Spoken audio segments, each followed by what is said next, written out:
Hello, you're listening to Talking Tales, the podcast. What you're about to hear is a live recording from the Talking Tales Storytelling Night, held in Bristol and hosted by Stokes Croft Writers. To find out more, visit www.stokescroftwriters.com. We hope you enjoy the show. Welcome to Talking Tales number 6. Woo! Thanks all for coming. It's really exciting to have it on a Saturday. Talking Tales, if you haven't been before, is run by Stokes Croft Writers, a local writing group, to display the amazing talent of short story writers and flash fiction writers across Bristol. We've got a really great lineup this evening of some regulars that appear here quite often, some Stokes Croft writers and some new timers, so it's really exciting to have them all. Quite a different range of styles, lengths and themes, so it should be something for everybody, hopefully. We do a podcast of each one, so they're available to download on our website if you're interested in last one. We're going to do a collection in the interval for Max, the sound guy, who does it for free because he's awesome. So please give generously. For all performers, please speak into the microphone so we can get you on the podcast properly. We have an email sign-up form on the bar if you want news of when the next one is. We do them about every couple of months. The next one will probably be in April. There are worksheets around because the Stokes Croft Writers loves a good worksheet. And so this is audience participation. So finish the lines and then we will be judging the top 3 of each category and we'll come and collect them. So they're all based on nursery rhymes. So to get you in the mood, I've done a few. I apologise in advance. Wee Willie Winky runs through the town, upstairs and downstairs in his nightgown. Wee Willie Winky is having a breakdown in strangers' bedrooms in his nightgown. Wee Willie Winky is now in prison.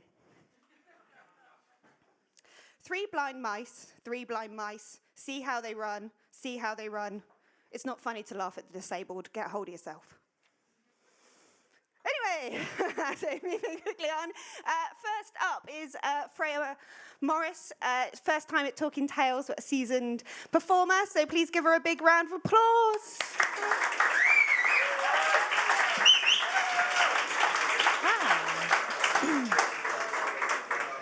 I don't think I need to introduce myself. I think that's probably enough. So this is a piece of flash fiction I wrote quite a while ago.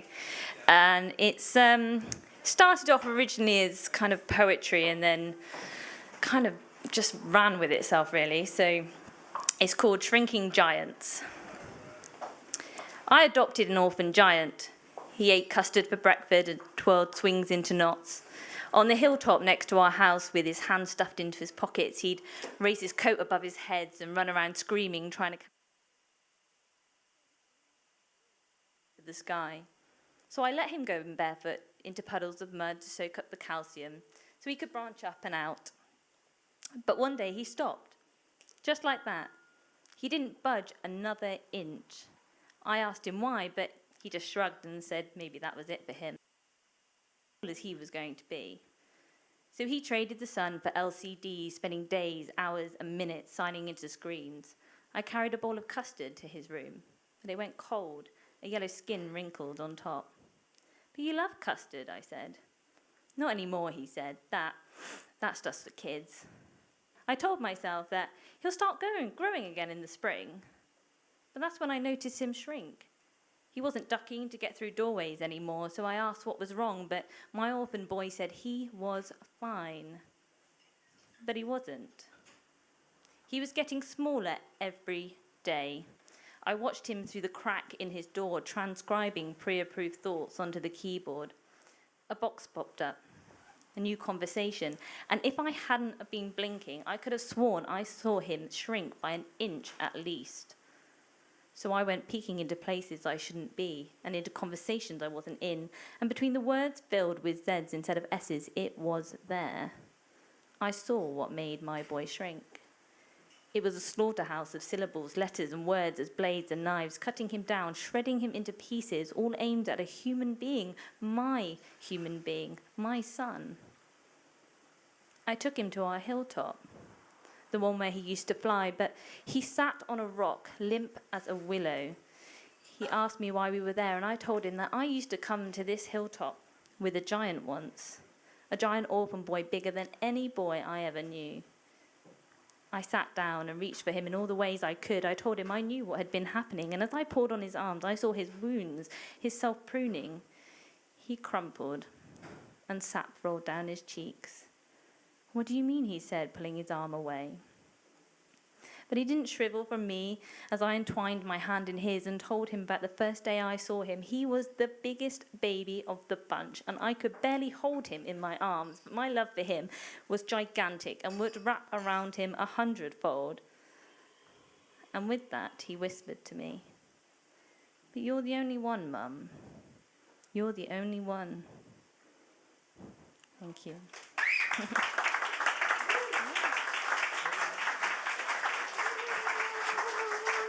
Awesome. Thank you, Freya. Okay, next up is Mr. Pete Sutton on the back. Give him a big round of applause, please, as he walks his way to the microphone. Quicker, Pete. Quicker, quicker, quicker. Hello. So I usually write really dark stuff, but this is quite a happy tale because it's about a marriage, about a wedding. It's called Married in Blue. It's not happy. None of us had seen a horse that colour, nor a rider like that neither. Red, and the rider upon it dressed all in silver with a great sword. A lifetime would not be enough for the men of the village to earn the money for armour such as that, not even all of them together. My Dar was first to speak to him. "Stable for your horse, good sir?" Honest. What he'd say to any other visitor. Those with horses, anyway. That's how he made his money, taking in horses for the inn. The stranger moved slowly, majestically, his face unreadable behind the full visor of his helm. He dismounted gracefully and threw the reins to my father, and a small velvet bag full of golden coins. I picked them up. Perhaps that's when he first noticed me. He stayed at the inn, of course. Nowhere else in the village to stay. "I'm waiting for someone," is all he said. Several of us sneaked glances at him, contriving to be in the common room. My job, as a serving wench, gave me legitimacy. I caught his eye, all right, I can tell. The next day he came to breakfast, still in his shiny suit, but without the helm. He was big-boned, not really handsome, but not ugly neither. Long red hair, calm, placid face. He seemed to be kicking his heels, waiting for whoever. I started chatting with him, just to pass the time. "They say there's trouble at the border, that the king's army are mobilising. There's a possibility of invasion." He just stared at me. I kept trying. "Is that where you're headed?" "Where?" "The army, the border." "Possibly. I must await the others." Then things got busy and I didn't speak to him again during my shift. The next day, there was another stranger in town, just passing through. His horse had shed a shoe and Dar was fixing it. Whilst Dar worked, I overheard some of their conversation. "Can't outrun it if you're setting and staying here," he says, with many a look down the road. Dar grunted, taking the horse's legs' weight. "Can't outrun war none, anyway." "Nor the sickness that follows after," the stranger said, spitting to one side. I was about to ask him about the sickness when I was called to work. I asked the man in the shiny suit instead. "I hear there's a sickness coming." He turned his great bovine face to me then, staring at me with his mournful eyes. "Not just a sickness," he said, looking as if he knew something, maybe too much. His jaw tightened. "Where did you hear this news, girl?" "In the stable, a stranger, and it's Safi." He paused momentarily in the act of rising to his feet. When he was standing, he looked at me, his deep-set eyes unfathomable. "What's Safi?" "My name, sir." He nodded, as if I'd just confirmed something he had until then suspected. Without another word or looking back, he went into the stables. I longed to follow him, but I had work to do. In less than an hour, he was back at his place, still waiting, but I fancied a little more impatiently. The next day, men came from the other direction. They filled the inn with tall tales of marching armies, of razed villages, of the sickness that followed. Of the armies gathering up all of the food. They ate ravenously, gambled foolishly, partied wantonly, and left sheepishly. He sat like a deity awaiting worship throughout. He used my name. I went to him to protect me from the drunken revellers. When things got too raucous, he took me to his room. Things, well, they just sort of happened from there. He was massively scarred, hugely muscled, and the gentlest lover I've ever had. For the next few weeks, the news from outside the village got worse, and yet the battles and armies seemed to be forever elsewhere. We seemed blessed. My paramour's name was as mysterious to me as the rest of him. Oh, I asked, many times. Was it a sign of love that he didn't tell me, or was it a sign that he did not love me? No traveller who came to the town stayed long. It came as a great surprise when one day, nestled into his shoulder, dozing after love-making, he said, "I have asked your father for your hand." It was as though he'd thrown a bucket of cold water on me. I sat up straight. What? He just gazed at me with those depthless eyes. I'd never seen him smile, nor display anything but stoicism. "Does this not please you?" he asked. He'd never expressed love, nor even affection. He'd never become angry with me or exhibited any emotion, really. I'd begun to think he was one of those men that couldn't, although I could make him feel lust. There was nothing wrong with his body. That part of his body, anyway. We battered the idea around for a bit. Well, at least I did it. I did most of the talking. In the end, although I'm not sure why, I said yes. He put his armour away and joined my dad in the stables. It seemed he knew how to smith. I was going to marry the blacksmith. His name became Smith.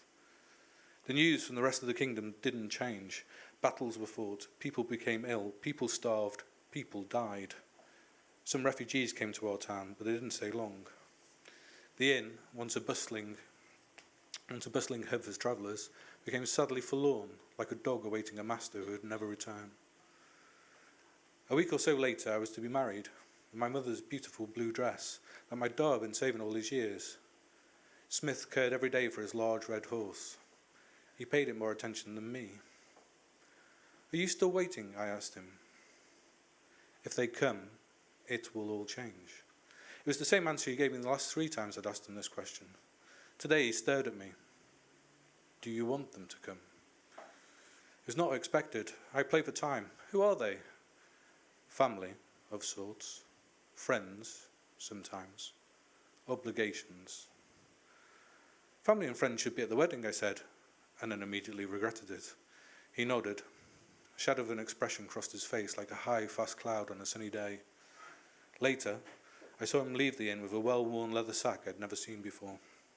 I followed him at a distance so he didn't see. In the woods at the edge of town, he released 3 black and white birds that took to the trees and clacked in outrageous voices. His shoulders seemed a little slumped when he returned to town.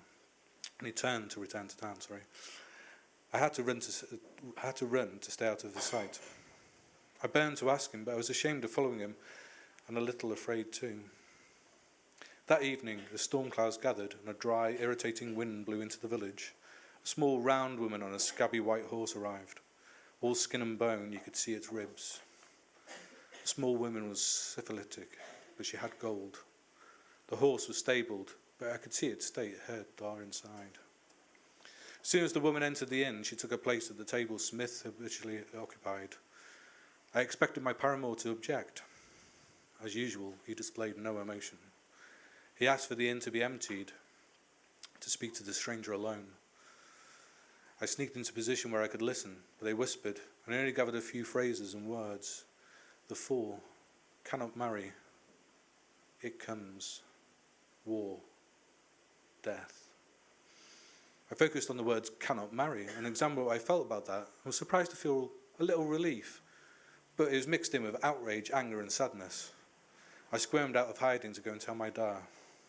My way was blocked by a massive coal-black horse, and sat upon it a man dressed all in black, with a raggedy woolen cloak that flapped a little in the wind, sounding like a bird's wing.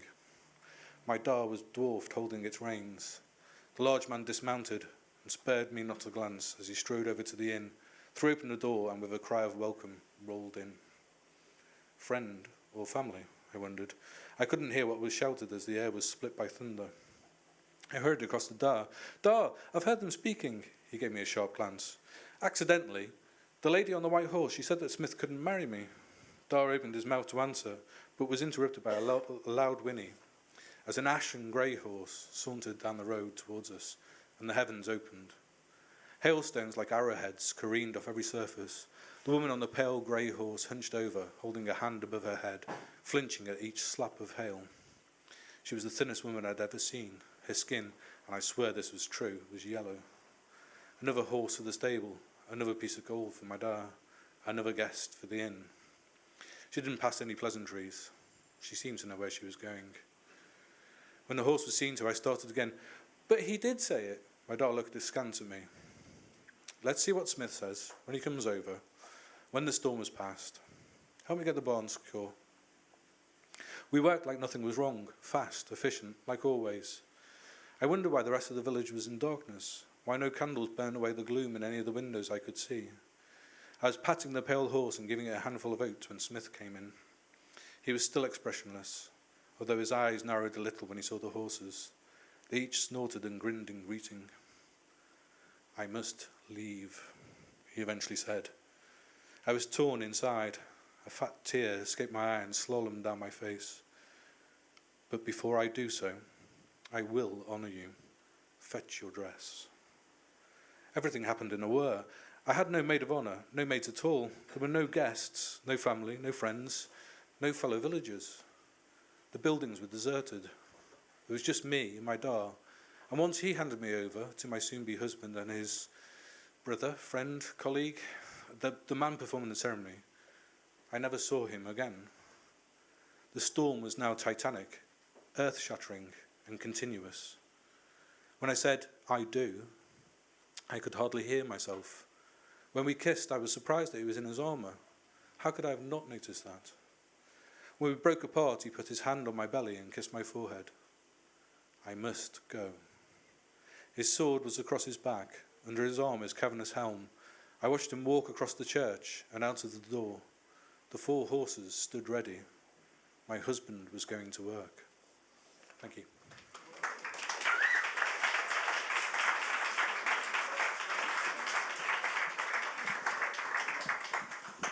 Thank you, Pete, for sharing your true story about your previous life as a serving wench. We all suspected.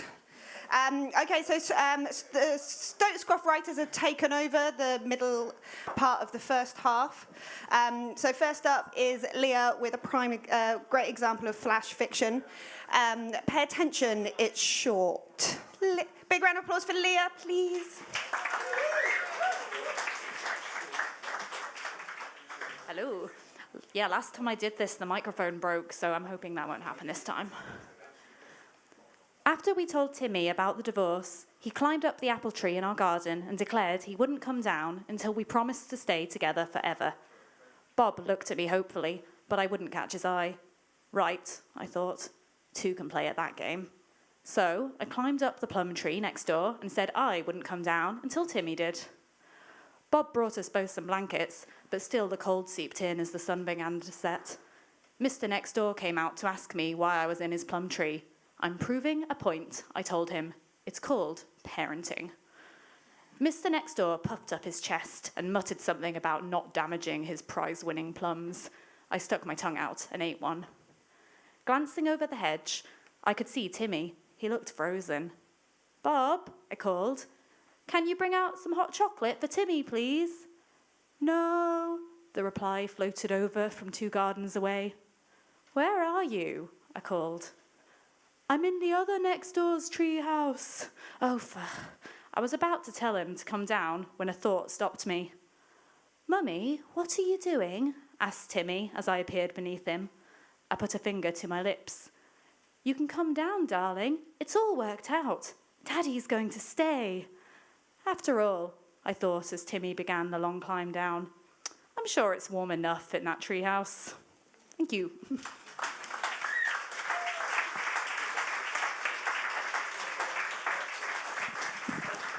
Thank you, Leah. Nursery rhyme, anybody? No, get off. Okay, here we go. Georgie Porgy Pudding and Pie had a bakery he wanted to buy. However, his friend Greg came up with a snappier name for his. Greg's. And so Georgie let their friendship die. Georgie Porgy knows how to hold a fucking grudge. So next up is another Stokes Croft writer, one of the founding members, with a great goth story, hence the outfit. Big round of applause, please, for Mel Ciavucco.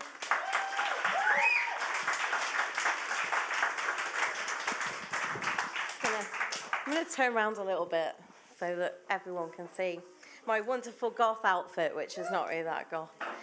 It's just really to prove that I don't hate goth. So I don't hate goths and I don't hate chickpeas. So here we go. That's going to make sense. This is called Gangster Goths in a Garage. I have to do accent. I might get this wrong. What the fuck is this? Gordon said. His long jet black hair hung to his pale face as he stared down at the plate, disgusted. They're just chickpeas, his dad explained. You've eaten them before. You said they were okay. They're not okay. Gordon pushed the plate aside. I want something dead on my plate, solely for my pleasure. Come on, Gordy, said his dad, sitting down at the table opposite him. Don't call me Gordy. I'm not a kid anymore. You're still only 16, his dad chuckled. Shut up, Gordon snapped. Don't disrespect me. Throwing the cutlery down on the table, he screeched back his chair and ran to his room, the converted garage. He immediately pulled his phone from out of his pocket. It was time for an emergency meeting. Barely half an hour later, the gang were all sitting in his room. They had highly confidential, strategic criminal activity to discuss, so Gordon put Paramore on loud and got out the hobnobs. Chocolate, of course. There was Rain. She was sitting on the bed applying green lipstick. She and Gordon had been getting it on until recently. He'd found her long legs in fishnets and blue hair hot to begin with, but she was crap in bed, so he ditched her. He was pretty sure that she was heartbroken, but she was pretending not to be. It's not like he cared anyway. Sitting on the floor was DM. That was short for Dark Master. He wasn't the master of the group, though. He was 5'1" and looked about 8 years old. Gordon was the real boss. They'd seen Gordon do some really dark stuff. Really, really dark stuff that they'd never be able to unsee. There was a knock at the door. Gordy, it was his dad. Would Jilly and Sam like some fizzy pop? No, Dad, go away. Okay, but if they change their minds, they can just come down. Go away, Dad. God, he's so heinous. DM glanced at Rain and laughed. Gordon listened as his dad scuttled off down the hall. That is why I've called you here tonight. Things are getting worse by the minute. Does he suspect, DM asked tentatively, about your mom? No, he's too much of a dimwit. He's just getting unbearable. He tried to feed me chickpeas. Rain put a hand over her mouth and looked as if she might be sick. Christ, DM said. We have no other option, Gordon continues. We have to take care of him too. Why do we say that? Rain said. Take care of. Why didn't you just say kill him? That's what you mean, isn't it? Shh, Rain. People might be listening. Rain glanced around, frowning. Who? It's only your dad's here, and he's too busy watching Strictly. That is another reason we need to do it, Gordon said. Strictly Come Dancing. Plus, the other day, he made me watch Gogglebox. People watching TV. What the fuck is wrong with the world? He so deserves to die, DM agreed, for the good of humanity. Well, we can't put him in a park, Gordon said. We put those guys who stole Rain's hair straighteners in there. Rain stared at the floor. Those sick fucks. They're gone now, Rain. Let it go, Gordon said. I know we chopped him up good, but the place is turning into a mass grave, and the river's probably best avoided too. Can you get any more acid, DM? No, I can't risk it with my folks. Last time they caught me around at my dad's work, they grounded me for a week. We could take care of them after, if you want, Gordon said. Think about how awesome it would be if we got rid of all our parents. Maybe not just yet, DM replied. My mum makes a mean cottage pie. Okay, fair enough. Gordon thought for a moment. Well, we'll find somewhere to put him. We've got to do it, and we've got to do it soon. If it's chickpeas this time, what'll it be next? A look of horror came over DM's face. Hummus? Rain sat bolt upright. Or worse, quinoa. Dear God, Gordon said. There was another knock at the door. Kids! Gordon pulled at his hair in frustration. What now, Dad? Jilly's mum's on the phone. She says she's got to go home and have a bath before bed. Rain rolled her eyes and grabbed her bag and ran out of the room. DM and Gordon laughed. Gordon's dad stood in the doorway. Now, how about some hot chocolate? DM smiled. Yeah, that'd be great. Gordon rolled his eyes and followed DM. He supposed some hot chocolate might be all right. He better make use of his dad before he killed him. The next day at school, Gordon, DM and Rain sat on their usual wall as far away from everyone else as possible. Rain was applying eyeliner, whilst DM ate his sandwiches, which were cut into little triangles. Did you know, DM said between bites, that cockroaches lay eggs if they're squashed, so killing one actually multiplies them? That's actually true. Gordon nodded, genuinely impressed. He pulled some squash sandwiches in tinfoil out of his bag. He refused to use a lunchbox. They were for pussies. I ate a cockroach once, Rain suddenly blurted. Last night I found some woodlice in my room and I ate those too. They don't taste of much though. She shrugged and applied more eyeliner. They stared at her. Gordon knew she secretly used to fantasize about being a vampire after she read Twilight, but he thought she was over that. Why? Gordon asked. She put down the eyeliner and looked at him intently. Why do you want to kill your dad? Because he, totally disrespects me, Gordon says, like all those other fucks we took care of. Rain glanced down at the tinfoil, now open, containing some jam sandwiches. So who's going to make sandwiches for you when he's gone? Gordon hated her smug smile. I'll make my own goddamn sandwiches. Yeah, right, she laughed. He hated her sarcasm too. What did you just say? He stood up. She stood up too, but was taller than him in her platform boots. He stood up straight, trying to make himself taller. I'm perfectly capable of making my own meals, he stated. She glanced down at his jam sandwiches again. The crusts were cut off. He blatantly made those for you, she smirked. No, he didn't. Rain raised her eyebrows. Okay, whatever. She glanced over at DM, who was stifling his laughter. Don't mock me, Gordon shouted. You're so pathetic, she said. Gordon tried to stay calm, but was feeling shaky with anger. He glanced down at DM, who quickly stopped grinning and took the last bite of his sandwich. The bell went. DM picked up his Doctor Who bag. See you in chemistry, he said as he walked off. Are you really going to chemistry? Rain asked Gordon. That's so lame. I was going to skip class and get some weed. Shut up, Gordon said. You think it's so cool, don't you? No, I just wanted to get a little stoned. What's your problem? You're always taking a piss out of me in front of DM. It's not helping with my position of leader in the group. Since when are you the leader? Rain laughed. God, you're so full of yourself. Me? You're the one prancing around in school with a skirt barely covering your arse, you slut. Rain drew a breath and looked at him like she might rip his ears off. She came up really close to his face. Remember that time I left teeth marks in your cock? It wasn't an accident. Gordon swallowed and desperately tried to think of a comeback, but Rain was already walking off. Stay away from me if you hate me so much, she called over her shoulder. Gordon cursed himself for not having the final word and then got out his phone and typed a message to DM.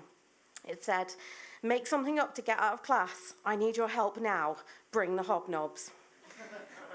Gordon waited on the swings at the park. He wanted her gone, taken care of. He hated girls. But it would be hard to get rid of her, so he decided he'd have to go with the original plan of killing his dad first, and then he'd kill her. He had some poison left over in his bedroom in an old aftershave bottle. Why his aunt still bought him aftershave for Christmas every year, he had no idea, but at least the bottles came in handy. His dad always made a hot chocolate for himself when he made them, so Gordon could easily distract him and slip the poison in. He waited 5 more minutes to see if DM replied, but then got bored and went to buy a Yorkie bar. Gordon looked at the clock. It was past midnight. He was normally asleep by now on a school night, but he couldn't be sure if the poison had taken effect yet. He crept out of his room and walked barefoot down the hall, wearing his SpongeBob pyjamas. He hadn't realised he was so tired, but he could barely keep his eyes open. Gordon paused and listened. He thought he heard a woman's voice downstairs. He felt sick. It had only been a matter of months since Mum was disposed of. He heard giggling and then moaning. Oh God, was he having sex in the lounge? He crept down the stairs slowly, clutching the banister, feeling sick and dizzy. As he approached, he heard his dad. Any moment now. Gordon swallowed back the nauseous feelings. Your hot chocolates sure do warm me up inside, the woman said. Gordon recognised the voice then. His hands clenched into fists. He ran into the lounge to see Rain lying on the couch, his dad's arm around her. What the fuck is going on? Gordon cried. She had that horrible smug look again. His dad was wearing an apron splattered with red. Gordon knew that colour all too well. It was blood. Gordy, called his dad. My hot chocolate tasted divine. Did yours taste just as good? He glanced at Rain and laughed. Gordon retched and raised his hands to his mouth. He realised what they must have done. They were in it together. They must have figured out about the poison and switched the cups. Sorry, son, you've been a great help to me, but I'm afraid it's all over now. Thanks for killing your mother. Couldn't stand the bitch. She didn't like chickpeas either. I love chickpeas, Rain announced. And I love you, Gordon's dad said, giving her a long, lingering kiss. Gordon retched. His insides felt like they were on fire. His legs gave way and he sunk to the floor. His dad took off his bloody apron. We took care of DM, by the way. Bit of a messy one. Gordon heaved again, clutching his stomach. His dad grabbed the TV remote and flicked it on. Gordon groaned loudly, the pain consuming him. Shush now, Gordy, Strictly's coming on. The Strictly theme tune started, and his dad and Rain hummed along. Oh, God, let me die quicker, Gordon thought. The theme tune came to an end, and through screaming fans, Gordon heard the words, nice to see you, and then all went black. Thank you.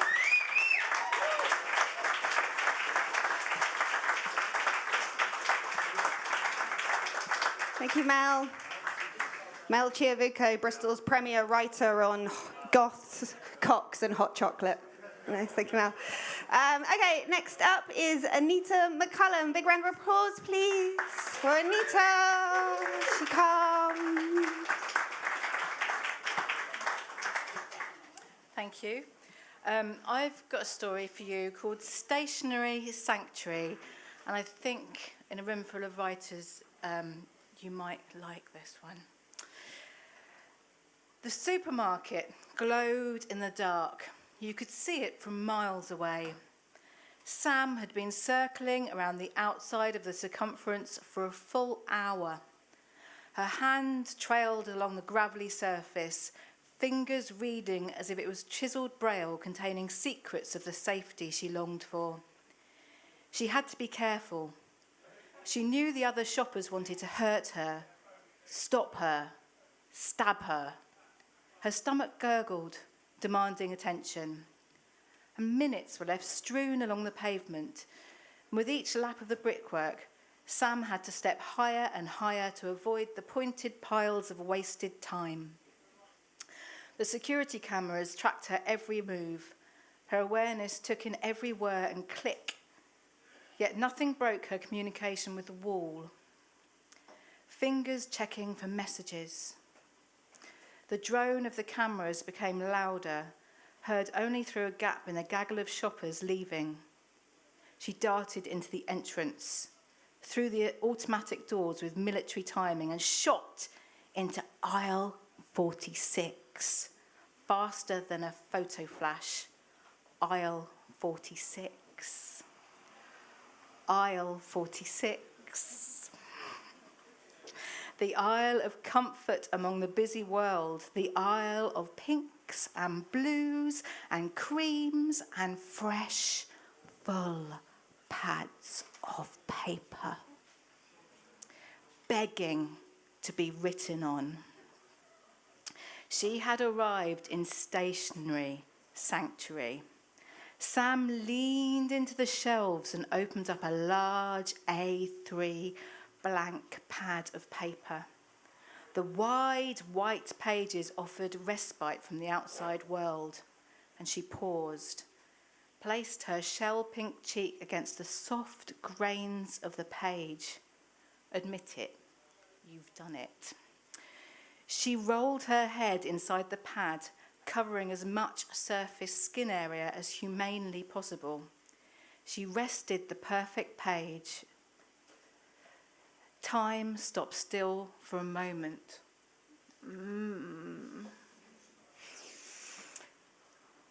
What do you think you're doing? Words boomed, aimed at her head. A man's voice landed, leaden, misshapen on Sam's shoulders, causing her neck to crick and crack. Her eyes sprung open, gathering in the appearance of this man in front of her, and she began to shrink, imperceptibly at first. Her clothes were loose, or rather looser than he expected, as he tapped her on the shoulder. This unnerved him somewhat. His rigid rule-following persona could not allow his brain to acknowledge the fact that Sam was shrinking. Excuse me, madam, you'll have to buy the paper. You cannot use items that have not been paid for.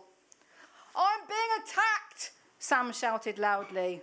Excuse me, he barked, desperate for her to stop.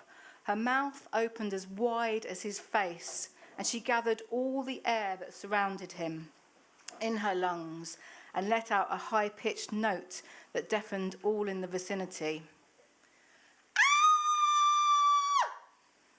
One wine glass on aisle 37 shattered. Miss, you really must stop what you're doing and buy the paper. It's a store policy. Sam's eyes focused and stared their busy blueness right up into his acne-ridden face. You must return to your tasks, little man. I am not your business. You know what you're here to do. Go and do it. Miss, he took a step towards her.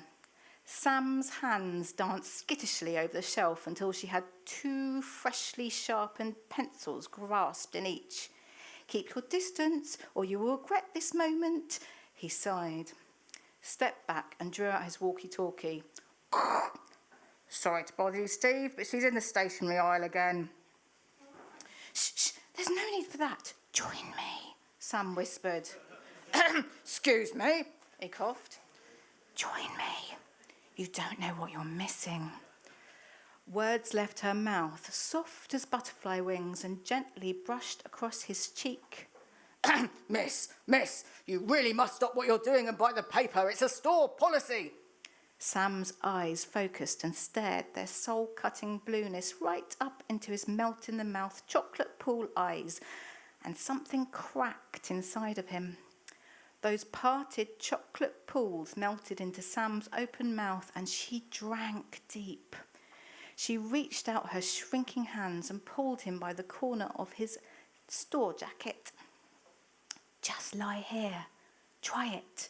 The coolness of the paper will soothe you. Sam opened a second paper pad and lay down on the shelf beside her, guiding him with her soft edges. He looked behind him, checking there were no cameras watching, and carefully lowered himself into her space. A moment of peace fell as softly as snow over them. Time stopped. No ticking clocks and no cameras turned.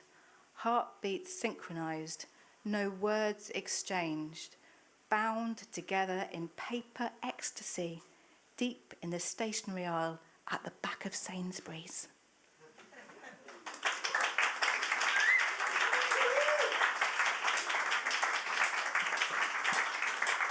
Thank you, Anita. Writer's porn. We've all been frog marched out of shops for fondling the paper. I'm a notepad kind of girl. Anyway, one more nursery rhyme. Mary had a little lamb, its fleece as white as snow, and everywhere that Mary went, the lamb, Jeff, was sure to go. Mary ate Jeff for lunch one day, because Mary has no concept of friendship or loyalty, and to top it all, she's a vindictive bitch. Yeah, that'll do. So, closing the first half is Simon Waltho, wherever he may be. Big round of applause. Here it comes. Hi, Simon. Woo! This one. Don't applaud until I'm finished, you might hate it. Okay. I'm very, very, very scared.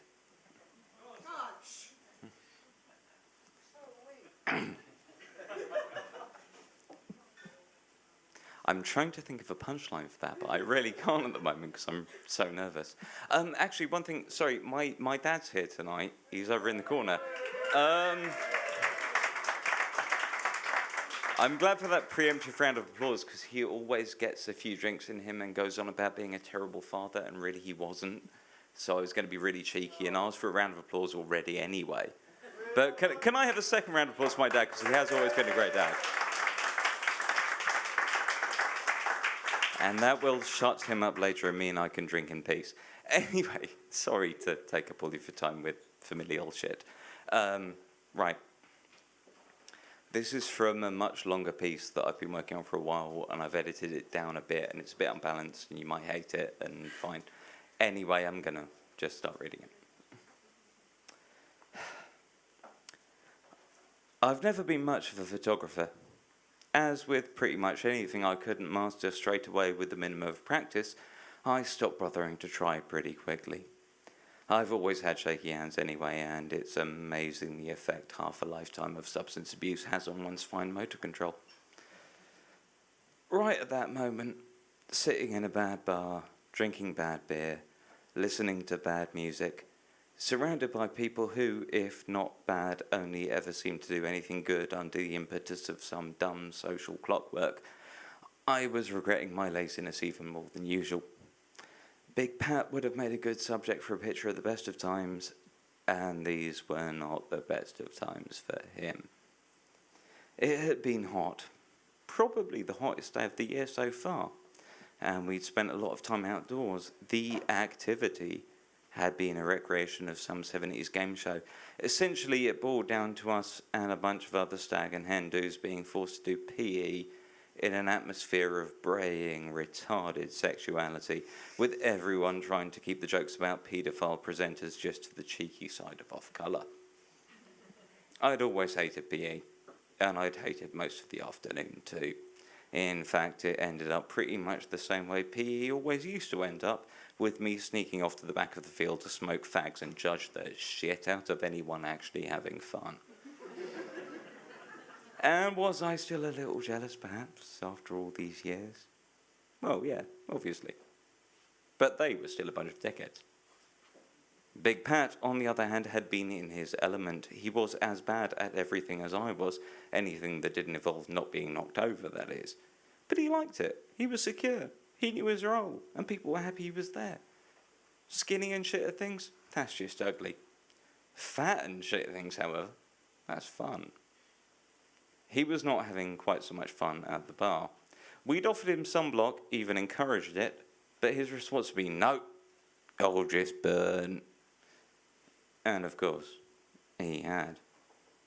Pat isn't stupid by any means, even if his mouth tended to treat words in a manner that always put me in mind of the thick-corded fingers of some Steinbeck farmhand mangling the monies he was trying to play with. But this had proved to be a monumentally stupid decision, especially given the fancy dress. So there I was, in the bar, sipping strong, gassy lager that tasted only of the promise of tomorrow's headache. And at that point, I could think of no image I would rather capture for the ages and place in a gallery as a permanent record of this whole stupid pantomime of bullshit hedonism than Big Pat in his current state. A morbidly obese man, sitting miserably by himself, skin as red as the tortured lycra trousers of his Mexican wrestler's costume, wearing a t-shirt that declared, "I'm fat, let's party." The stag do had begun the evening before, as every stag do begins, with the quiet curry. My last coherent memory of that evening was Big Pat, stripped near naked, or living the dream, as he liked to put it, belly-butting a quiet, reserved nephew of the bride invited along as a gesture of impending familial solidarity. The nephew seemed to be enjoying it in a feeling he was going through an initiation kind of way. The quiet curry had meant that, by the second evening, even allowing for the hangovers burnt off by the exertions of the activity. Most of us were in a state approximating how I felt most mornings, the problem for the others being that they hadn't gotten themselves used to putting up with it. Nevertheless, there was an agreed shape to these things, and so we had gradually, painfully, congregated in the bar cum games room of the off-season holiday camp in which we were staying, ready to head out on the town. In the corner, a DJ in a brightly coloured comedy hat and a face on which dismal experience was finally beginning to win out over game optimism, had been playing dance music to the near-empty room for the best part of 2 hours. There was a penny falls with tuppence coins jammed in 4 of the 6 slots, and an arcade machine with a broken joystick, whose only apparent function was to play badly synthesized 80s rock music interspersed with adverts for its manufacturer, who had long since ceased to make consumer products. On the walls, a succession of black and white photos captured tableau of the glory days. Chubby-armed 50s housewives calling house at bingo, rash and thin-ribbed kids in speedos beating sandcastles, stubbled workmen sitting in deck chairs with quartered hankies on their heads and newspaper-wrapped fish and chips on their laps. In the photos, everyone was smiling, some without a full complement of teeth, but none with any trace of irony or insincerity. And it was always sunny. None of us were smiling, and it had started to rain. Big Pat was the last to join us.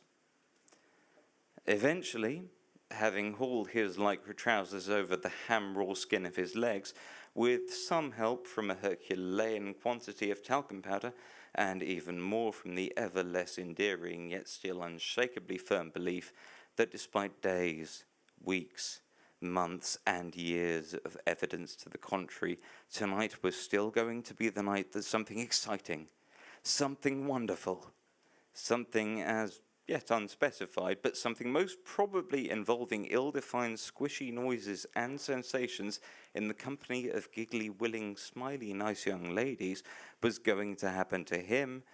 Down he came, and out we went. Everyone brightened up after the first few pints, even Big Pat, especially after he'd been persuaded to get up at the karaoke. He couldn't sing at all, but, fat and shit at things, remember?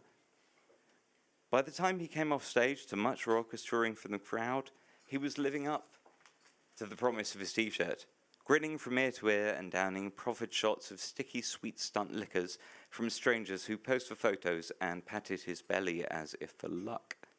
And so we bounced our merry way from bar to bar along the seafront, finally ending up at a sweaty, gummy, carpeted provincial nightclub of the kind none of us would usually go to, other than when we were on a stag do. We'd been there about half an hour when I noticed Greg wink at me as he nipped off to the gents. A few minutes later, I followed him in. Cocaine, if you've never tried it, is regrettable sex in powdered form. It's never as good as you've tricked yourself into thinking it's going to be, and in my experience at least, leaves you physically, emotionally, and spiritually fractured for at least the whole of the following week. Nevertheless, I had come to find myself sharing a toilet cubicle with a sizable amount of it, together with a sizable amount of donkey-voiced office gym tone city boy. If there was anyone who should know a lot about regrettable sex, it would be Greg. I say should because the magnitude of his entirely misplaced sense of self-worth was such that that dubious pleasure was in all probability reserved for the legion of horribly insecure women he all too frequently managed to con his way inside of. Greg, you see, is a PUA, or pick-up artist, or, not to put too fine a point on it, a hateful, manipulative, predatory, misogynist bellend. You know, the kind of guy who used to buy Nuts magazine. It's amazing how many excuses we'll make for a friend. All the tiny little lies we'll tell ourselves so we don't have to confront them, or who they really are, or what telling ourselves those lies, what deciding to believe them says about us. And so Greg was a laugh. He was a boy. He liked the ladies. Because as long as he was all of those things, we didn't have to admit that one of our friends was one splintering, slippery rung up the moral ladder from being a rapist. As with most people who have a hobby that takes up a lot of their time, being in Greg's company meant hearing all about his. About the game. About alpha fucks and beta bucks and cucks. About hypergamy and HB8s and HB9s and dimes. About how to neg, to isolate, to escalate, to kino and go caveman.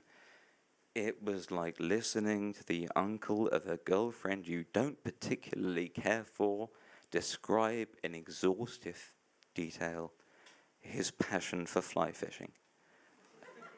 Only creepier. And all the while, hoovering up his coke, I wondered at the doublethink that allowed Greg to remain so proud of being such a mighty coxman, whilst revealing in such excruciating forensic detail that none of these women ever had actually wanted to sleep with him, rather than the strutting peacock persona he dangled before them. When he tried to put me on the right track, he remembered I was single. Oh, whoever didn't, or just assumed dead anyway. I didn't say anything. Not even a snappy, "Games are for children, Greg. I'm a man." I didn't even lift, bro, and wasn't going to start anytime soon, so what did I know? Right at that moment, I didn't want the hassle. What I did want were the drugs, and listening to Greg was the price I'd chosen to pay. Anyway, what could I really have said? That even if it wasn't morally wrong or bullshit or just plain pathetic, it was all pointless to me anyway. Because I knew someone so luminous that every time she walked into a room, everyone else was just a shadow. That every time I closed my eyes to these god-awful surroundings, all I could see was a shock of jet black hair like a magpie's wing, concealing two pale sapphire eyes above a sad, sweet smile that made me want to stick the shattered remnants of my heart back together with sellotape and bits of old string and discarded chewing gum if needs be, to make it whole again. Even if just to have it broken one last time, if only it could be broken by her. The last time I looked into those eyes, I've been struggling to make my mumbled, mush-mouthed apologies heard over the howl of the siren and the incessant beeping of the ECG. The warm, welcome contact of her fragile hand holding mine frozen out by the cold, hollow certainty in the pit of my stomach that I had lost a small yet vital part of her forever. It had not, on reflection, been the best end to a Valentine's Day. Greg would have laughed at this. He would even have had one of his ghastly jargon words for it, one-itis. Other people with working adult human emotions, would probably call it obsession and worry a little for my emotional and mental well-being. I didn't know what to call it. It wasn't love. But by this point it seemed the closest I could manage. All I did know was that I needed to text her number to a friend for safekeeping and delete it from my phone, which I promptly did before going back to hollowing out my soul and my septum, each line another nail in the coffin of any hope I'd ever had of being someone who could offer anyone anything, and wondering how many days after the stag do it would take me to get up the courage to unfriend Greg on Facebook. Thank you for listening.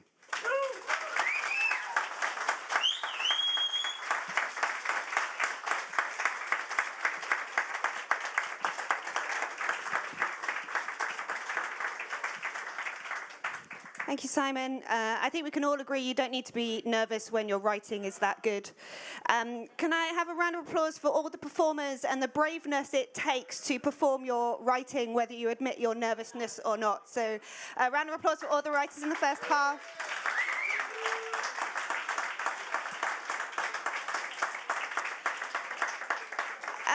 So we're going to have a break. After the break, we're going to, during the break, we're going to collect the finish the lines. We're going to choose 3 winners, and each winner wins a exquisite, priceless, better than a Blue Peter badge, Talking Tales badge. It's really exciting. So you have 20 minutes, and then we'll be back to the second half. Thank you. Okay, we're going to get started with the second half. Woo, it's pretty exciting. Take your seats, quieten down. I'm going to get my teacher voice out. It's not pretty.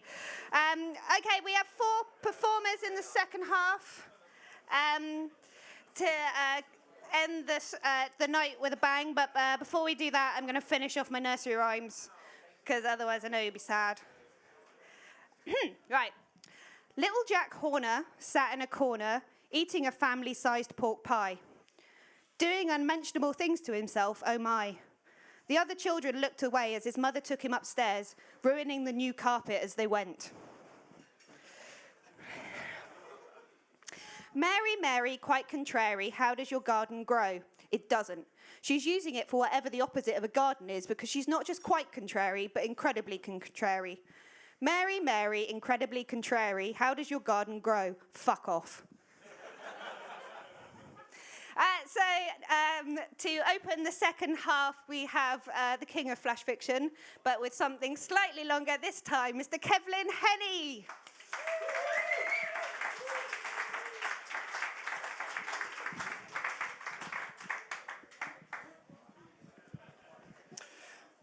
Right, apparently it's Easter next month, so this has something to do with Easter. It's called Milk Teeth and Chocolate Eggs. 'Tis the night before Easter, when all through the house not a creature is stirring, not even... No, wait a moment. There is movement.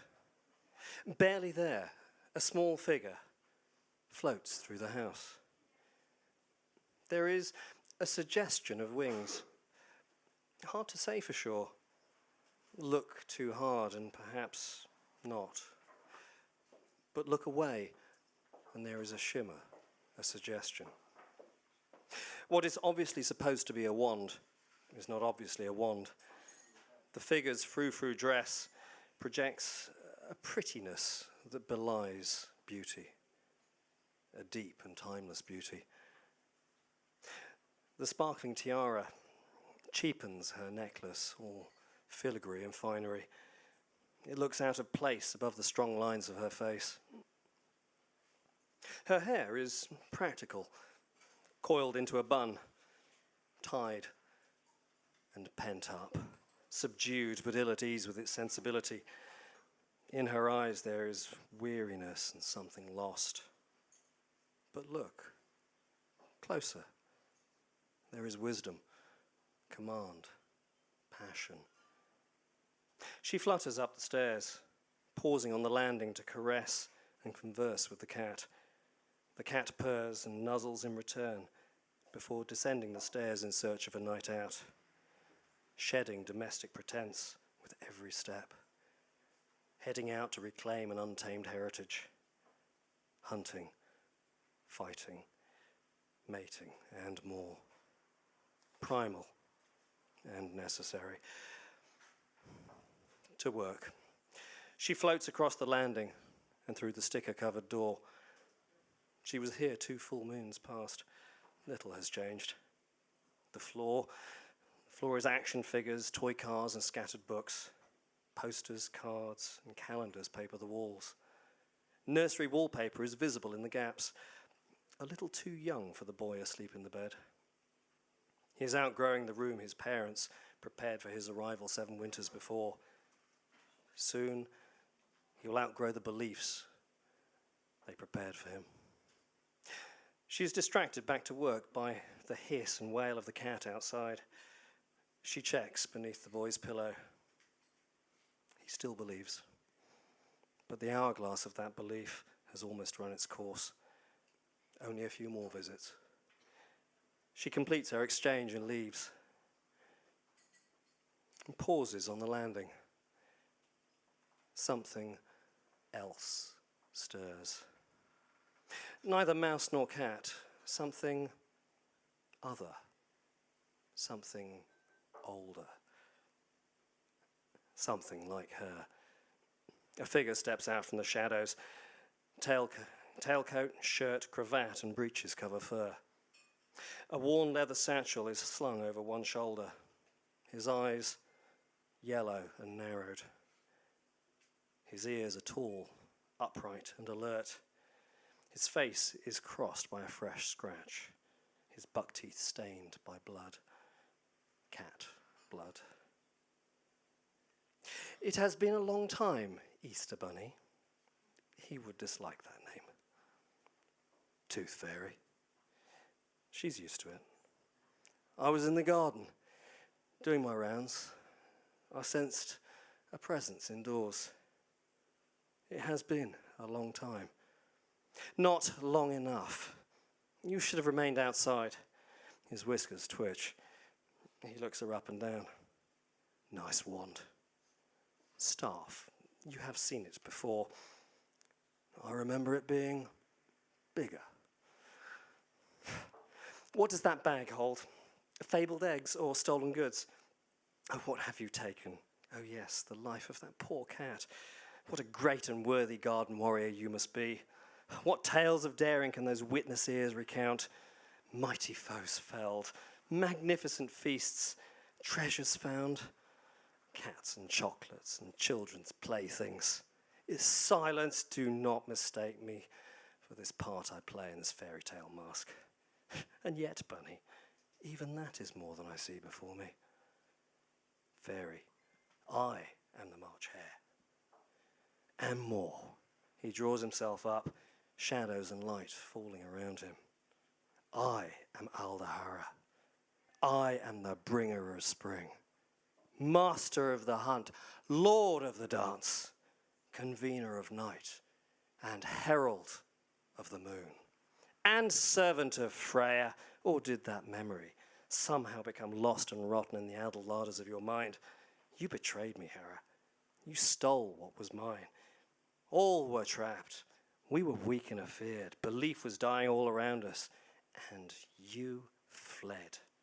You slew my handmaidens, destroyed my hearth and halls, my brethren, my beloved cats, my chariot, all in flames, kith and kin, kindle and tinder. My chariot, all razed to the ground, so you could escape with my syncretic right. Fertility was mine to rule, mine to become. It was my path from one pantheon to another. My right, you took it and fled. I saw a chance for survival. Yeah, I took it. I regret. Do not insult me with unfelt apology. You come forth but once a year, or when it suits you. You deliver eggs and trinkets, if you feel like it. You do what you bloody well please, and still you endure. I sought refuge amongst the Fae. I was tolerated without welcome. They took pleasure in seeing the Queen of the Valkyrie, diminished, humbled, hiding in the forest like a common fucking fairy. Life was but one of your domains. Death was another. And what has that become? Dead teeth. I once commanded the souls of fallen warriors, guiding from the fields of the fallen, from their death to the halls of their valiant kings and proud fathers. And now I buy children's fallen teeth. I work every night, every bloody night. Barely have I time to think, yet insult you in all your names. That is maybe for the best. Enough. I will not be mocked by a delivery boy, a thieving knave, a miserable old hare in rabbit's guise. The satchel of eggs and toys falls open to the floor. He throws down his jacket, pretends cast aside, he leaps. She steps forward, swinging her staff, catching his stomach, tumbling him across the landing. He springs up, teeth bared, laughing, dancing from foot to foot. Yes, Freya, birds and cats are no sport. This is what makes us alive. He bounds across the floor, spinning a kick at her head. Connects. A crack. She falls back, staff flying. Shaking her hair, she rises. Fragments of tiara fall to the floor. Her hair unfurls. Golden, flowing, elemental. She straightens to a fuller height, shoulders back, arms to her side. Smile, wicked and sharp. Light and shadow shift across revealed wings, feathered and full. Her eyes on him, she reaches down for her staff. Bunny, you are history. They circle and fight, their moves becoming bolder, their clothes more torn, their cries and calls ever more bass, their eyes wilder with every taunt and blow. The trappings of their masquerade shed and spill across the floor. They are not so real that their fight wakes those asleep in the house, but they are not so unreal that time does not weary them to deliver a fall. He goes down. She is on him. Enough, she pins his arms. He smiles up at her, panting. Do you expect me to yield, Freya? I am victory. I am life and love. I give and take these as I please. You may no longer be in my service, Hera, but just now, you are mine. What do I expect of you? I expect you to do my bidding. I expect you to yield to my yearning. When we fight, there is passion. I will have my satisfaction. That is my right. And who am I to deny a goddess of love? Denied, she sighs. It has been a long time. Fighting and rutting, primal and necessary, barely distinguishable. 'Tis the small hours of Easter, when all through the house much is being stirred as these two are aroused. The landing is a shimmering field of ripped garments, shattered toys, scattered teeth, and small change. Two myths lie side by side. Tell me, Freya, what of the others? I know of only a few who made it. Alas, a few is all that made it. When the beliefs changed, most were stranded. Without belief, the old realms began to fade, taking with them all those who remained behind. The paths out became narrow or lost, or led to other fading realms rather than the new ones or the realm of man. Some who made it took new roles, by right or by graft or by theft. She looks at him, then away. Others lingered for a while, but faded as they passed from the minds of folk into the halls of memory, forgotten into folklore or less. He hesitates. Your brother? Frey did not make it. He crossed to this world, but found no harbour of belief or place to call his own. World's end and Frey's doom had been foretold, but not like this. There was no great war of reckoning, only slipping from being, without conflict, without valour, without prophecy. I am sorry. There is barely enough belief to sustain those of us who, in one way or another, have survived. We are fewer, less than we used to be. Time trickles ever down the hourglass neck. Few grains separate us from the sands that rest your brother and the others. Hera, silence. Your mood has grown dark. I am caught in its shadow. We have enough light and belief for now. It is only slight and perhaps only brief, but the hourglass tilts in our favour. Their eyes meet. He nods and looks down. They stand and gather together the tatters of their things. Be seeing you, Tooth Fairy. Farewell, Easter Bunny. 'Tis the morning of Easter, and the work of the night is far from done. Many children will wake to disappointment, perhaps believing a little less when teeth are found and eggs are not. But the restored belief in the self and the renewed belief in the other is currency enough to trade for more than a sunrise, enough to stay their fall through the coming seasons and their sunsets. For now, at least, these myths endure. Thank you.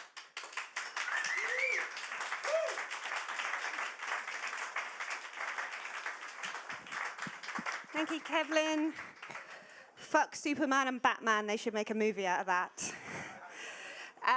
Okay, next up is someone new to Talking Tales. We're really excited to have her here, so please give a very supportive Talking Tales welcome to Sian Norris.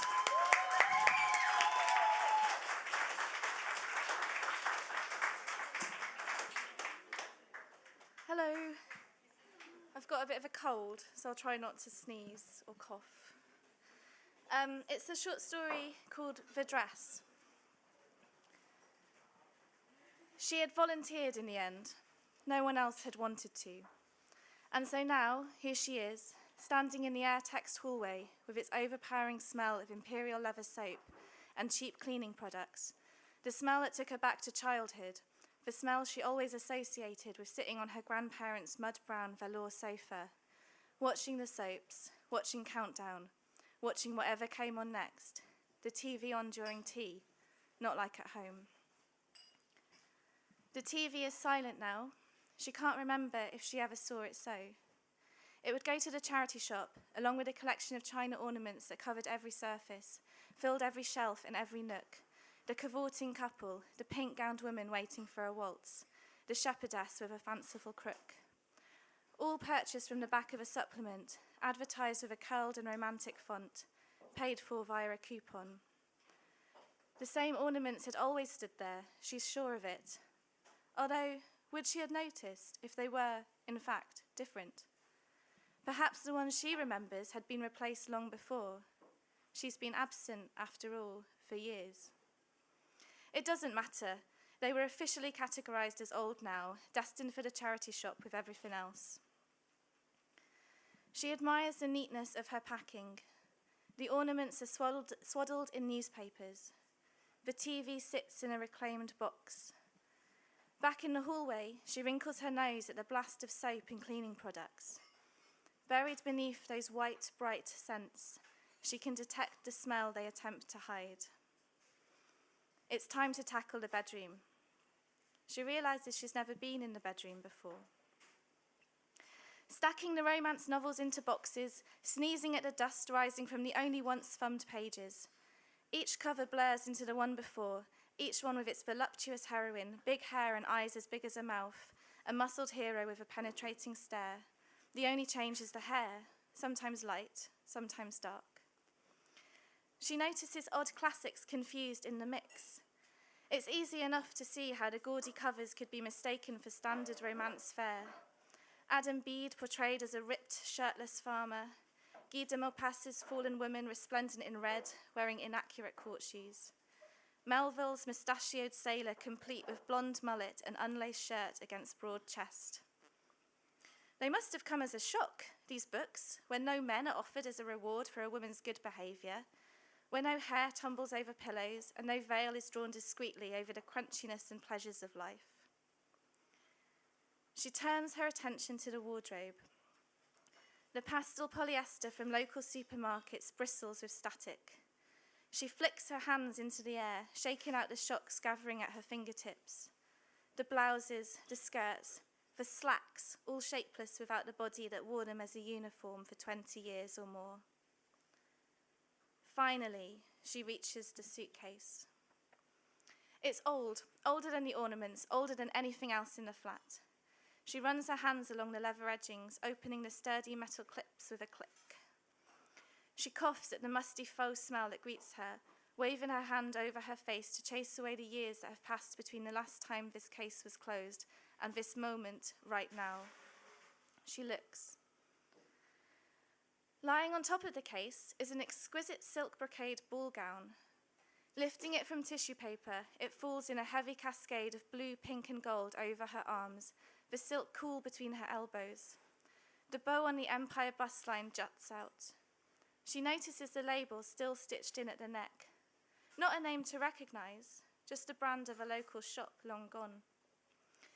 The brocade is followed by a flurry of baby blue taffeta underneath a boned corset, petticoat after petticoat billowing below a blue overskirt. the same label stitched in. A knee-length sleeveless wiggle dress, white net and white wool, label stitched in. A pale yellow satin dress, the neckline plunging from wide straps, the cloud of petticoats barely contained by the fullness of the skirt, label stitched in. A deep pink silk tea dress, printed with paisley, the silk as crisp as a new £5 note, a yellowing Peter Pan collar, label stitched in. She pulls out dress after dress, liberating each one from its neat and tight folds, until soft silks and crisp silks and firm brocades and sturdy taffeta and slippery chiffons and smooth satins surround her. In each dress the same label, stitched in. Her hands dive into the case, excited now, lifting out shoes that are still and spotless on red velvet shoe trees with polished black handles, toes embellished with diamante clips, satin pumps with thick heels, neat buttons running up ankles. She reaches in for the final dress in the case. She notes the faint stain of sweat in the underarms, a smear of powder on the neckline. There's a softness in each fold that suggests at least one wear, a smudginess to the outline that betrays at least one outing. The buttons up the neck had been left undone, the zip gapes obscene. She checks. The label has been unpicked. Its negative remains. The colours, the fabrics, the romance novels, the China woman waiting for a waltz. What other life had been dreamt of when the last woman to touch this fabric had run her fingers along its folds? What promise had she seen when she held the dress tight against her figure, turning her head over one shoulder to check the fit? What other life had been imagined once in the promise of silk and taffeta? Her tears blob on the one-worn dress, fading into the fabric. Thank you.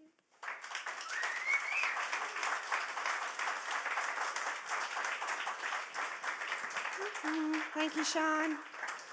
It's always nice to have new performers come to Talking Tales. Next up is the last representative of Stokes Croft Writers for the evening. Now, from what I remember, this story was in response to someone else in the writing group writing a homoerotic tale of two horses. As we do. So Chris Fielden decided, a challenge was made to see if someone could come up with a story about two lesbians and a dragon. And here is the result. Your hands together, please, for Mr. Christopher Fielden.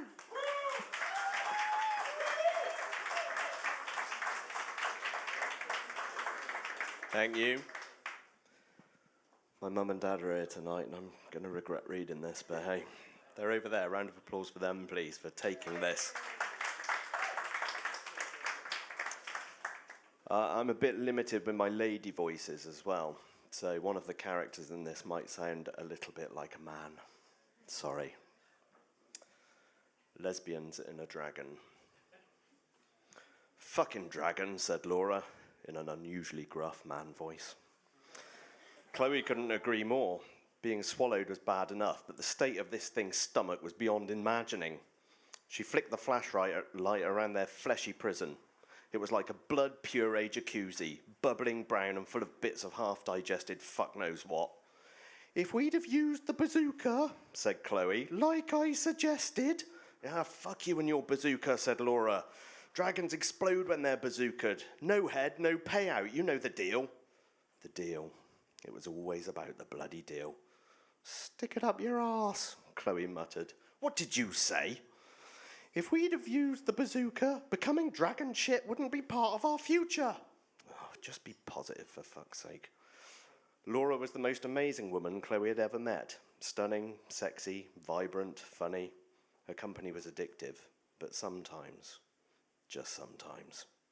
Forgive me, said Chloe, but I'm struggling to see anything good about being eaten. You've still got the bazooka, said Laura. You want me to let it off in here? Laura nodded. We'll die, said Chloe. I've got a plan. There was a glint in Laura's eye, a sparkle filled with excitement, and just a smattering of madness. Chloe always found that look reassuring. She felt hope crawling around inside her head, hand in hand with lust. This thing has got an ass, right?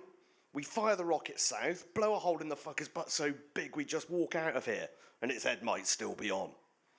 Why not? It was better than dissolving in stomach acid. Chloe's skin was already itching like buggery. They wouldn't last long in here. Where do you reckon its ass is? Asked Chloe. We came in up there, said Laura, pointing above them at a puckered sphincter-like gash. So I reckon, she looked around and pointed behind Chloe, over there. Bollocks to it. Best not to think. Thinking always messed everything up. Chloe turned, swung the bazooka onto her shoulder, steadied herself in the gooey swamp of stomach detritus, took aim, and... Be calm, bitch. Breathe. Fired. There was a flash. Everything exploded. A tidal wave of stinking juice hit Chloe in the face. I'll need a shitload of Dove to recover from this intestinal nightmare, she thought, as she swirled in a mass of acidic, bloody slime. Chloe felt a hand grab hers. She was hauled to her feet. Laura was standing before her, covered in blood. Fleshy gobbets decorated her hair.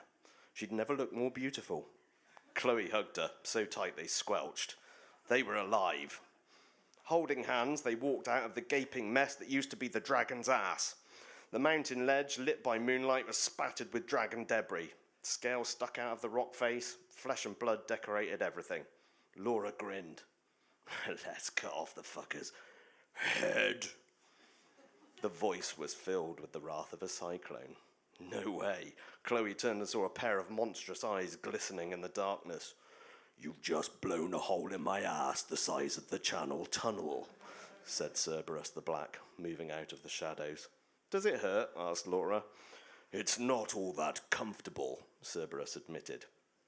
It didn't look very comfortable. To Chloe, it looked bloody agonising. The dragon was colossal, black-scaled, and oozed evil. As it spoke, noxious smoke cascaded from its nostrils. I'm a tad upset, Cerberus continued. I don't think I'm going to let you cut off my head today. There was a menace in the dragon's tone that made Darth Vader sound like a pussy. The lizard moved forward into the moonlight, the carnage that was its back end slipping along behind it on a mass of entrails. Nice. Its incisors were the size of tanks, and the snarl on its lips suggested it wasn't all that happy.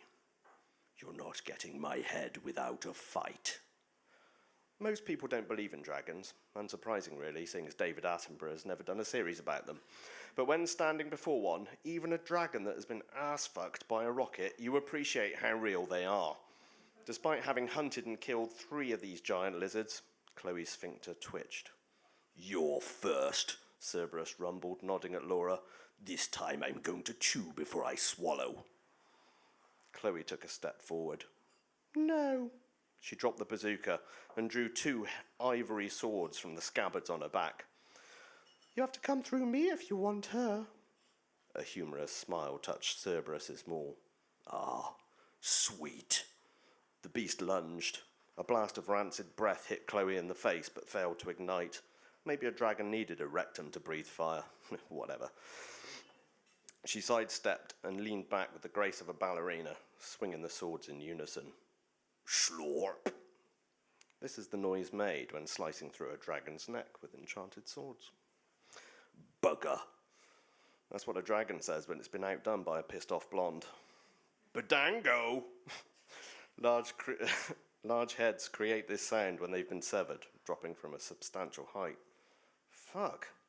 That's what someone called Laura says when someone called Chloe saves their ass.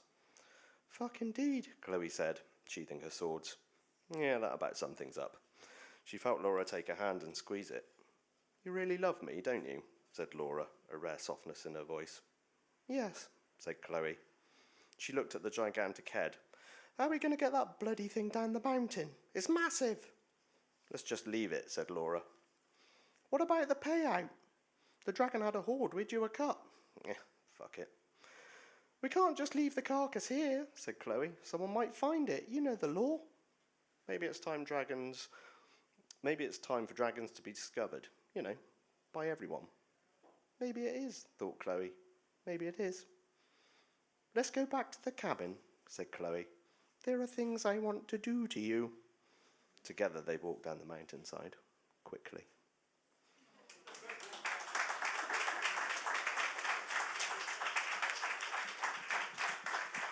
Thank you, Chris. My favourite thing about that was watching Chris's dad's face all the way through that. I think the expression on his face was pride, mainly pride. Okay, we have one last performer.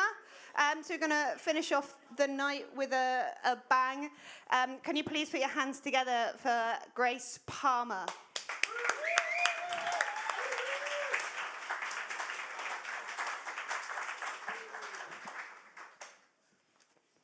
So I wrote this short story after reading an article in The Guardian, and the story is called The Ethics of Sex Bots. I am a sex bot, here to please you with my soft-touch skin and pulsating vagina, 5 types of controllable. My name is of no consequence, sometimes bitch, sometimes babe. My father made me on a 3D printer. He thought about the colour of my hair, chose my bra, my panties, all of my lips that part. In his spare time, my father studies clouds and meteorological events. He names hurricanes. He teaches his son to play Raspberry Pi.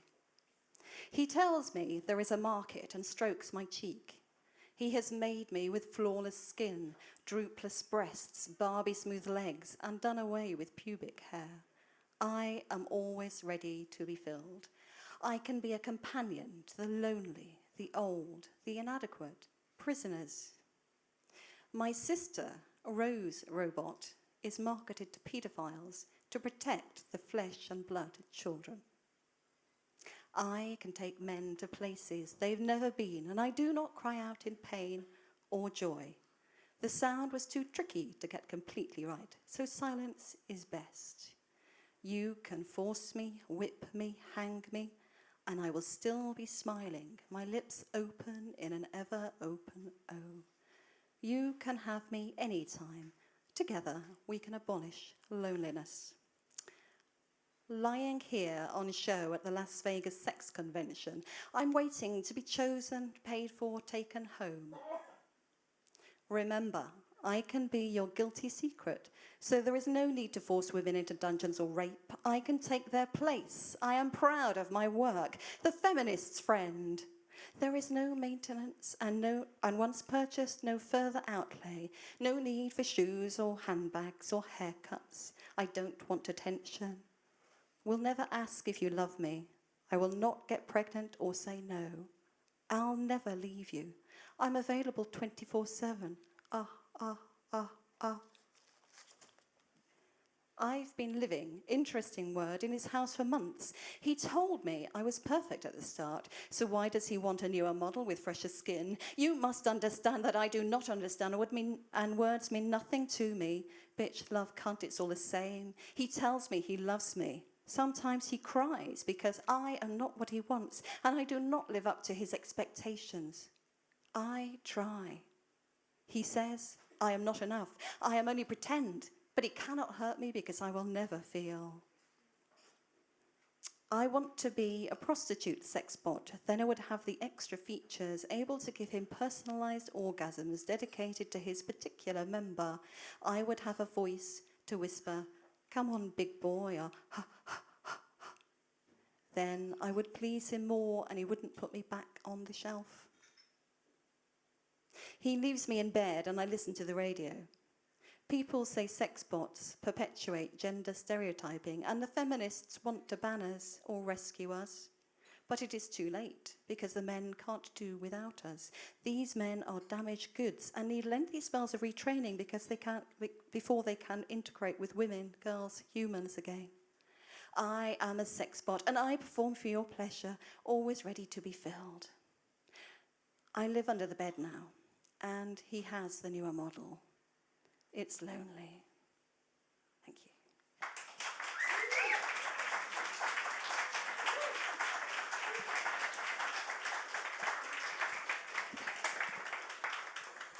What a way to end. Ethics of sex robots. Thank you, Grace. Okay, so we're going to finish the night turning the tables and just looking at the chosen top finish the lines. Thank you all to those who participated. I'm just going to read a few, and then Leah and Mel have chosen their ultimate winner, who will be getting a Stokes Croft badge, and then probably will have to leave pretty quickly before they get mugged. All right, so little Jack Horner was sat in a corner when he realised he should have brought a chair. Wee Willie Winky runs through the town in his nightgown because he was a trendsetter, a fashion leader, and let's face it, onesies are so last year. Jack be nimble, Jack be quick, if you want to be the best at Guitar Hero. Nice. Wee Willie Winky runs through the town in his nightgown. Well, you wouldn't want him running through the town without it, would you? And the ultimate winner, please make yourself known, is Jack be nimble, Jack be quick. Jack never knew it was physically possible to do that with a candlestick. Anybody? Pete! Hey, well done.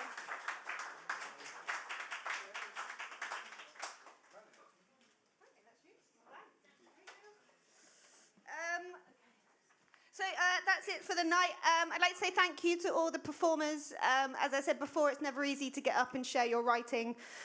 So we can have a big round of applause for everyone who performed tonight. Woo-hoo!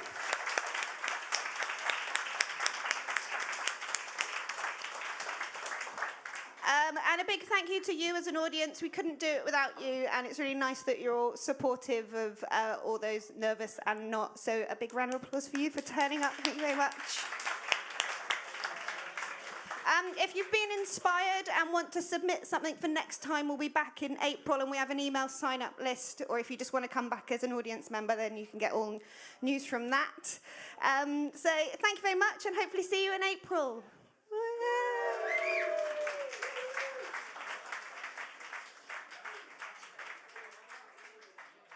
You have been listening to Talking Tales, the podcast. We hope you enjoyed the show. If you'd like to tell us what you thought, are interested in performing at an upcoming event, or just want to know when the next event will be held, visit www.stokescroftwriters.com or look up Stokes Croft Writers on Facebook or Twitter. Talking Tales is a bi-monthly event held in Bristol, UK. It is organised by Stokes Croft Writers and hosted at the Left Bank on Stokes Croft. Thanks for listening.